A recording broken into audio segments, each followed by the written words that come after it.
Heroes from the trenches. Stories forged in the fires of experience. This episode brought to you by Meaney, providing industry-leading residential HVAC design training. Learn more at meanhvac.com. All right, everyone. Thank you so much for joining us once again on Did You Know, the ESCO HVAC podcast. So we're hanging out with Alex Meaney from Meaney. How's it going, man? It's going well. Clifton, how are you doing? I'm doing great. So we're hanging out here at the 2024 National HVACR Education Conference. You'll probably hear some background noise as people are tracking through. But we're having a lot of fun. We're spending a lot of time focusing on education, focusing on how to better deliver content, spending time with our manufacturers, looking at new technologies and new refrigerants and innovations. And that's wonderful stuff. But sometimes we overlook some of the simple stuff in life, don't we? Yeah, that's for darn sure. So let's spend a little bit of time doing some, that's almost like myth busting. It is a bit like, I've called it myth busting more than once in the past. Yeah. It is a pretty apt term. Yeah, because when we think about where our industry has came from and where it's going, there's a lot of things that have changed in our industry over time. So like the transitions we're doing now, it's nothing new. We do it all the time, right? But there's some things that just kind of linger around that never get weeded out. And a lot of times those are bad habits. Yeah. And the reason they're simple things is because they're buried pretty deep. Yeah, absolutely. Right? Like they're foundational pieces of information for some of us. Yeah. And it can be tough to think about those things not being true and what the implications are for everything else you understand about the industry. Yeah. Yeah. It wasn't until I was an educator that I started learning my bad habits. That's really when it happened. That absolutely, like, it's not great advice for the people receiving the education, but if you want to learn something well, try to teach it to somebody. Yeah, that's exactly it. Like you will start to understand it. You'll think I understand this. I can teach it to somebody. Yeah. And then you have to put yourself in somebody else's shoes and talk about it and think about it from their perspective. It always gives you a new perspective on the topic, no matter how deep of an expert you are. Yeah, absolutely. I think it's very important that we do that. For me, the first time I started relooking at myself is I started focusing on at that time I wasn't even working for ESCO. It was for the certified subject matter expert certifications, just to test myself to see how it was. Like electrical, I thought I went back to school for 2 years of night school and I got a master electrician license. And I'm like, shoot, I'm going to start on electrical. And I started on electrical and I went, oh my gosh. Yeah. I really don't know a lot. I can really take you deep. I can really take you deep, electrical. I wrestle with that a lot myself. It was one of the places I was like, I need to be a little more involved with the knowledge from the field. Yeah. Because most of what I do is pen, paper, computer stuff. Yeah. And I'm always looking for ways to tie it closer to the day-to-day job. And so I would try to learn some aspects of this, absolutely. Modern refrigeration, all that stuff. And when I thought, I'll start with electrical. Like, I think I understand the basics of this. Because I tinker, I do some stuff, Understand? Some low voltage projects and things like that. And then, oh my goodness, did that just smack me in the mouth as soon as oh my God, I thought I understood this. Right. Yeah. So what are some of the biggest, I think probably pet peeves of some of the things that are in the industry that we really should take some time and refocus on them? Well, it's one of those things that we end up with these misconceptions because somebody taught them to us, right? You probably use the phrase a lot. Tribal knowledge is often how we describe how most people learn the HVAC trade. Yep. This is how and by the way, you don't have to be an educator to be educating. Like if you got a helper on the job site, you're an educator. You are there. Yeah. Yep. And so we are often taking people with maybe a little bit of mechanical aptitude and a will to work for sure. And we need to get them over the other side where they can be a skilled technician and be able to do those things. And man, there's a lot of really complicated like math and things, that go between those 2 points. Absolutely, there is. And we want to get them over to that other side real fast and get them productive and contributing and whatnot. And so we arm them with these rules of thumb and say, okay, so this is how many, square feet you need per ton. And a lot of the people who are, pardon the expression, of guilty of doing this, really only intended as like a placeholder. Yeah. Right. It's like, for now, but they don't always do a great job of saying this is just a placeholder. Right. Like this isn't exactly true, but this will get us through. Like they don't take the time to be like, hey, don't put too much weight on this. Right. Like you're going to have to learn more about this later. Yeah. But for now, we can talk about it.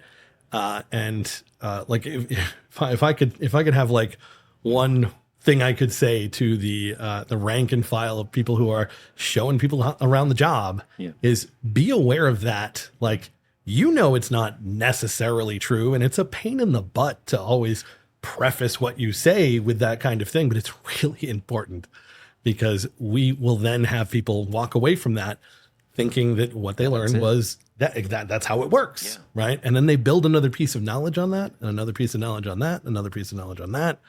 Now you come to knock out that base, right? You tend to pull the Jenga block from the bottom of the tower, and you can knock a whole bunch of things over. Yeah, absolutely. And so, like, I over the years, you got your how many square feet per ton, how many CFM per ton. CFM per ton's a biggie. What friction rate? A lot of people call it a static pressure, but it's not. I've been guilty of that. I've been called out by a few people in the industry. Yeah. Well, static pressure's in there. Right? Static pressure per 100 feet. Or static pressure loss per 100 feet. But basically, what duculator number should we be using? And the thing is we all know that, well, none of those things are like true, right? Like my favorite mental, you can do this without looking at anything. My favorite mental exercise for coming to terms with it's not about square footage, right? Like a lot of us kind of already know that, but some of us are like really adamant that this many square feet needs this many tons. Right. And so I tell people, I want you to picture a 2-ton house, and we're going to pretend there's such a thing as a 2-ton house. This is me doing that thing. Mm-hmm. It's more complicated than that. Mm-hmm. But let's say there's such a thing as a 2-ton house. Picture it in your head, make it a 1-story and rectangular shaped. And then I don't care how big you make it. I don't care how many windows you put in it. This is, in your mind, a 2-ton house. Mm-hmm. Now picture 4 of those on a 2x2 grid. Okay. Right? 1, 2, 3, 4. Yep. 2x2 grid makes a big box. Now smush them together and make one big house out of that. Mm-hmm. Okay, what just happened to half of the walls and windows of that building? Yeah, they disappeared. They just disappeared. Yeah. That is not going to be 8 tons. Mm. It's probably going to be closer to 5. Right. Because there's a whole lot less window and wall area. This is that's making your first jump into a very large home. If you've been dealing with small scale buildings, a lot is terrifying because the building is big and the homeowners are rich, and you just know they've got a lawyer here, retainer, and they look at that and maybe they do math, maybe they do a load calculation, and they go, "You got to be kidding me! This needs half the amount of tonnage per square foot as these other crappier buildings." That doesn't make sense. But it's because there's less outside area for all the inside area. Sure. And you don't have to take huge lessons away from that. The only thing I want you to take away from that is like, oh, maybe I shouldn't rely on square footage. It's not very reliable. And it's not. You can look at the 400 CFM per ton thing is open a book. Yeah. Like that one, the manufacturer's guidelines, we lost 400 CFM per ton a long time ago. And I like to think of it as this is a tool in your hands, man. Controlling airflow allows you to boost efficiency or boost latent capacity, aka moisture removal, change noise, issues.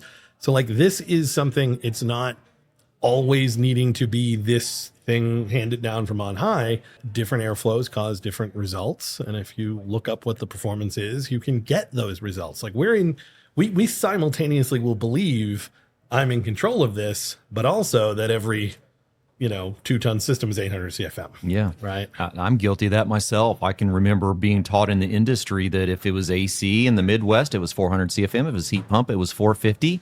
And it was a decade later before I realized that was just a placeholder. And there wasn't any calculation in that. Yep. And it was the cheat sheet that really didn't have much benefit because I didn't learn what it did. Yeah. And when you're on a job site and you need to do some quick and dirty back of the envelope, cocktail napkin math, I love these things, right? I'm not saying there was a point where, the real big one is 12,000 BTUs in a ton. Yeah. That one's tough. And maybe we'll address that. But like when you are out there and you need to get the job done and you don't have access to the manuals and the books and the things that you need, there are tools out there, by the way, that will help you with that if you want to look into them. Having access to something quick and dirty but ballpark correct is extremely useful. But treating it as though it's something other than like that given ballpark, that's where you get it. That's where you get into trouble. The BTUs per ton thing is probably the biggest one. I tried to eliminate the term ton from my vocabulary for a little while. Yeah. Just to see if I could do it. Turns out I can't, by the way. Oh, really? Yeah. No. The BTUs didn't work for you?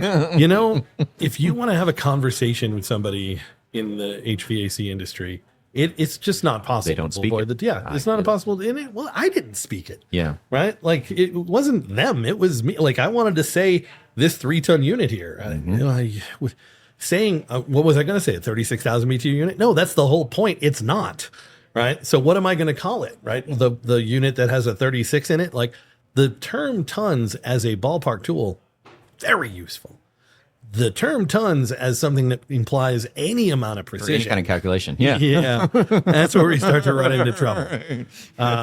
So like anybody who's ever looked at like an AHRI certificate or an AHRI number or whatever knows that 3 tons isn't 36,000 BTUs, right? Like you look at it, it's like 33,500, blah, blah, blah, whatever. Yeah. Oh, this is only 1,000 BTUs away from a 3.5 ton, but it is a 3 ton. Yeah. and here's the thing. That's actually be 2.5. Yeah. It usually doesn't go up very often. Typically go down, but but yes, you're close to something else. Same thing, yeah. But if you look at that number, even that number is useless. AHRI data is not meant for HVAC contractors. It's meant for power companies and homeowners. For calculation. Yeah. Energy calculation. And not load calculation, not design calculation, just energy calculation. What? Did we just say that? Yeah. AHRI tests the equipment with a steady state return, meaning constant temperature and humidity return of 80 degrees with a 67 degree wet bulb. No. Right. Now that's 50% relative humidity if your homeowners are keeping their house at 80 degrees. Yeah. Got a lot of homeowners keeping houses at 80 degrees. When's the last time the homeowner said 80 sounds great to me? Yeah. Now you get somebody down in Florida at the senior living. Sometimes that is actually the number they're shooting for. That is. But that's the conditions they tested under. If you go to the manufacturer's data and you look up what it is in the real world under your conditions, you can find shocking drops in capacity. Isn't it crazy? I used to have a devil of a time training load calculations in a place like we're in right now, Las Vegas, right? Or Arizona or someplace like that, because you do the load calc and you look at the numbers at the end of the day, and there's no way. If you started by thinking AHRI gave me some useful information, and then you looked at a load calculation you did, you are going to undersize the ever-living heck out of that system in a desert climate. Like, it's going to be bad. The problem was that people were blaming the load calculation for being wrong. And in actuality, the load calculation was great. Wow, that really picked up. Yeah. In actuality, the load calculation was great. It was fine. It was accurate. What was inaccurate is these capacity numbers that we assumed were were correct from AHRI, right? When it's 105 degrees outside or more, your BTUs per ton is going to be closer to 28,000 BTUs per ton. I mean, 8,000 BTUs per ton. Sorry, in my head I was doing 3 tons again. Yeah. So when you're in places like where we are now, like Las Vegas, Phoenix. Dry. Yeah, hot and dry. That's actually a really big part of it. Yeah. You can do, so I teach load calculations is one of the things I teach. Yeah. Probably the main thing I teach. And you can do a really good, like, let's just say there's such a thing as a perfect load calculation. You could do that. And if you live in Las Vegas or Phoenix or one of these places, it's going to tell you that, you need 25,000 BTUs of cooling, right? And all of that's sensible, no latent. And you're going to look at that and you're going to say, man, that's a 3-ton unit all day. Like, I've been working at, they've built like 9 versions of this house, and it's all over the city. Actually, both of these cities are places where you get like the same house over and over and over. Yeah. We've been inside this same house, 10 times in the last week. It needs a 3-ton. Yeah, it does. Because in the desert, you're not going to get anywhere near 36,000 BTUs or even anywhere near the AHRI rated capacity of the unit, because it is more energetic to remove moisture from the air, right? If you, like, one of my favorite ways to think about it is you're making Thanksgiving dinner, you preheat the oven, you open the oven. If your face is too close to the oven, you get a blast of hot air in the face. It's not that big a deal. And if you put the the turkey in the oven, you leave it in there for a couple hours. Let it steam up a little bit. Let it steam up a little bit. You open that up, and the steam hits you in the face. Your face might be red for the rest of the day. Yeah. That condensation is a very energetic reaction. And so when you take it away, the air conditioner is not absorbing as much heat. And so the BTUs go down, right? And now I have to reject that heat to get rid of it, right? And you look at the outside. Well, is it easier to get rid of that heat? If the job of the outdoor unit is to get rid of heat, aka cool things down, is it easier to cool down on a 90-degree day or a 110-degree day? Right? It's a no-brainer. But we've learned that this is a 3-ton unit and it has 36,000 BTUs. And so it really looks like that's a terrible load calculation and it's all wrong and this is all BS. Well, you're part right. It's not all BS, but what you thought was BS was the right part, and what you thought was the right part was BS. Was incorrect. It's that 12,000 BTUs per ton thing. Yeah. And so a 3-ton in Indiana is not a 3-ton in Texas. Yeah. And probably neither one of them were actually a 3-ton. Well, and that's the thing. The term ton. All right. So we're just one-on-one. I don't like to ask trick questions of large groups, but how many BTUs are in a ton? Do you know the actual answer? Was it 11,009 change? Oh, that's actually really close. So it's, this is going to sound like a punchline. That's really close. It's actually 286,000. Yeah. But if you take 286,000 BTUs, which by the way is the amount of energy it takes to melt 1 ton of ice. Yes. And if you divide that by the 24 hours in a day, you get 11,900 and a little bit of change. Yes. And that's where our concept of a ton comes from. Guys, if you're not using ice melting systems, it's a bogus number. It's a rough number. It's very, very, very rough. Yeah. Right? Now, there are definitely patterns when you stop moving around the country like I do, right? Like this is the outdoor temperature in your area doesn't change very much. And so you'll see some, and hopefully your indoor conditions are mostly 75 and 63 in that ballpark. So you'll see some consistency, but it's not going to match AHRI, and it's certainly not going to match 12,000 BTUs per ton. Absolutely.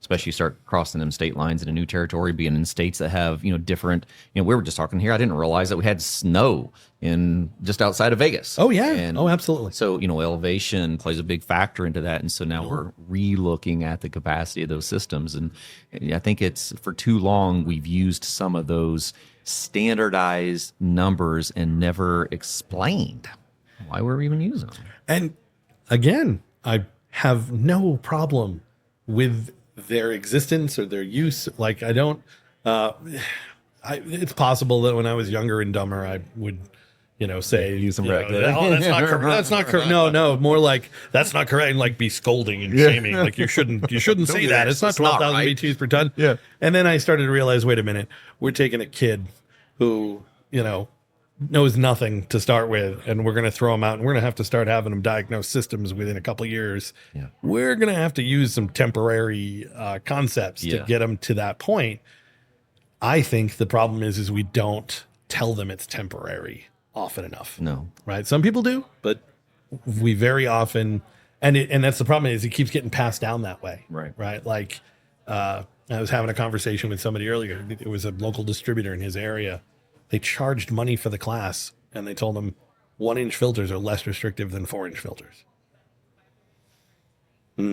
Yeah, guys, that's not true. Unless you're talking about a 1-inch blue filter. Yeah, exactly. If we're not talking the same media, the same MERV level, or the same, that's possible.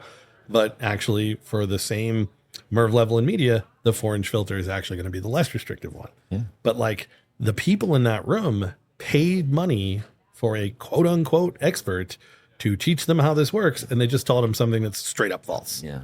Like the number of things and that person probably had the same experience. Like it's really hard to root this stuff out, but it's something we have to be very careful with, because it gets lost in the tribal knowledge process is things get lost in the translation as it gets handed down. Something gets tweaked, changed, lost, whatever, and it really ends up biting us in the rear later down the road.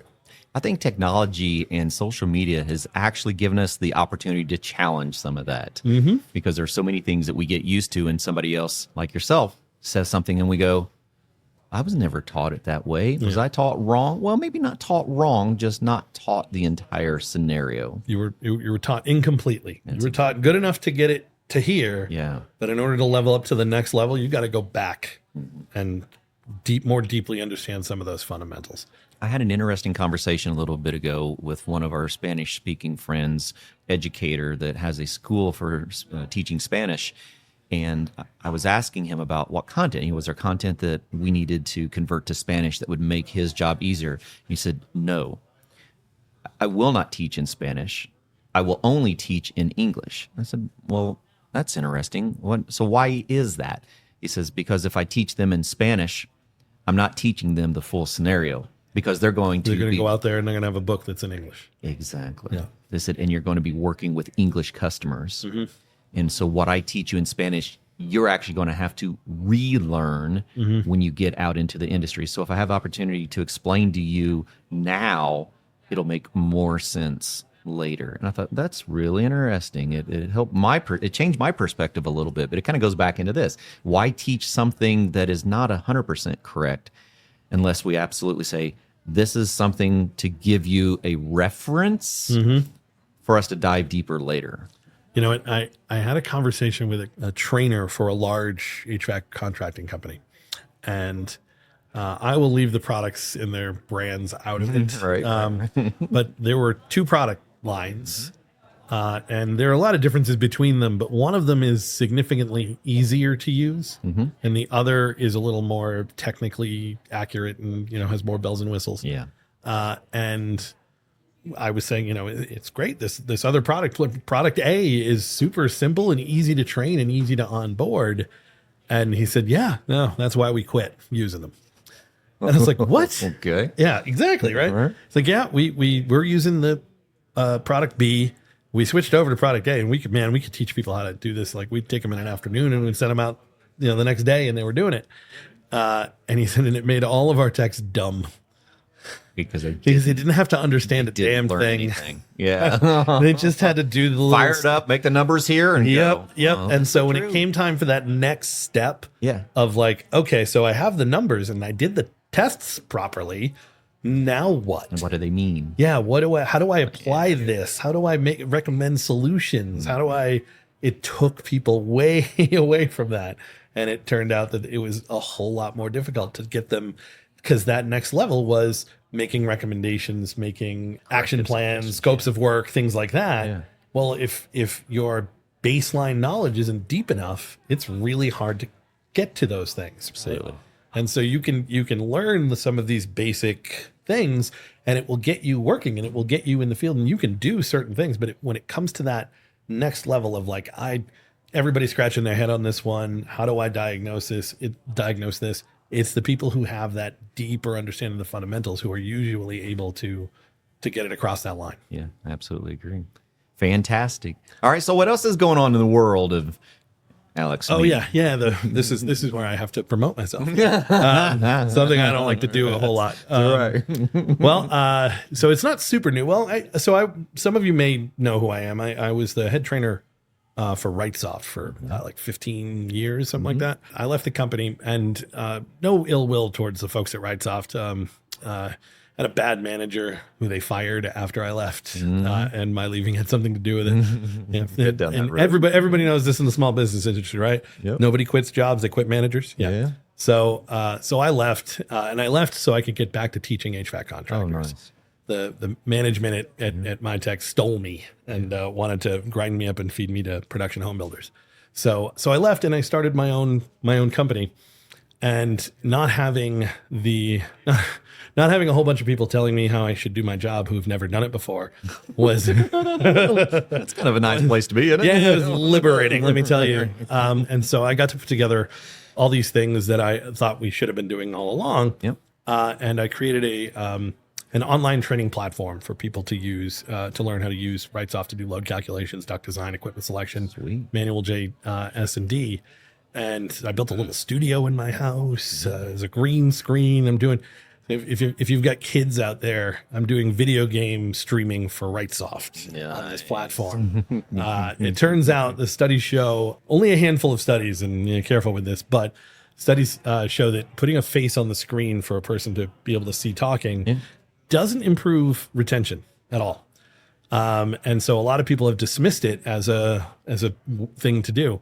And there's a handful of studies out there that show it really improves engagement. Yeah, it does. It really improves. It's hard to watch the boring disembodied voice and the mouse moving around when there's an actual face on the screen, especially if I have to explain something that doesn't involve a lot of movement. Yep.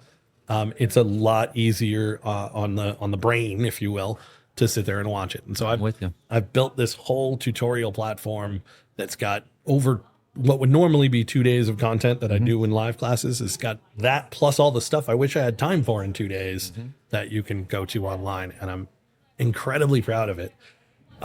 Every time somebody signs up, I ask people, okay, what makes this suck? What could I do better? Right.